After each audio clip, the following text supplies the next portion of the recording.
नारायणपेट जिला SP Yogesh Gautam IPS ने इंतबा दिया कि अगर सोशल मीडिया पर अमन व अमा को ख़राब करने वाली पैगाम पोस्ट करने पर सख्त कार्रवाई की जाएगी।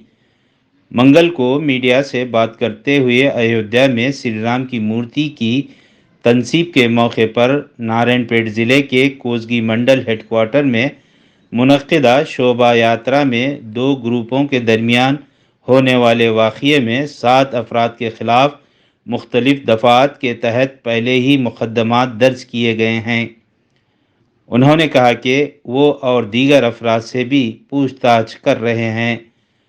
उन्होंने कहा कि इनके पास इनकी तफसीलात और वीडियोस मौजूद हैं और इनके ख़िलाफ़ कानून के मुताबिक कार्रवाई की जाएगी। अवाम सोशल मीडिया पर आने वाली ख़बरों पर यकीन न करें। उन्होंने कहा कि अमन व अमा को बरकरार रखने के लिए पुलिस की जानिब से ठोस इंतज़ामात किए गए हैं। उन्होंने ख़बरदार किया कि अमन व अमा को ख़राब करने के लिए सोशल मीडिया पर पोस्ट करने वालों और एडमिन्स के ख़िलाफ़ कार्रवाई की जाएगी।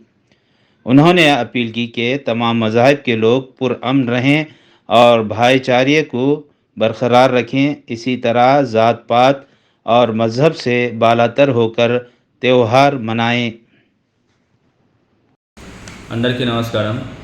నిన్న కోస్గి పోలీస్ స్టేషన్ లిమిట్లో నారాయణపేట్ జిల్లా సంబంధించి ఈ శ్రీరామ్ ప్రాణ ప్రతిష్ఠ సంబంధించి ర్యాలీ తీసినప్పుడు మదీనా మస్జిద్ దగ్గర కొన్ని న్యూజెన్స్ అయింది. ఆ న్యూజెన్స్ వల్ల కొన్ని గ్యాదరింగ్ అయింది. అప్పటికప్పుడు పోలీస్ అక్కడ ప్రజెన్స్ ఉన్నా కాబట్టి ఇద్దరు గ్రూప్ని వేరే వేరే డైరెక్షన్లో పంపడం జరిగింది. ఎవరైతే న్యూజెన్స్ చేశారో దాన్ని కంప్లైంట్ తీసుకొని మనం ఇమ్మీడియట్లీ రాత్రిలోనే ఎఫ్ఐఆర్ అయింది.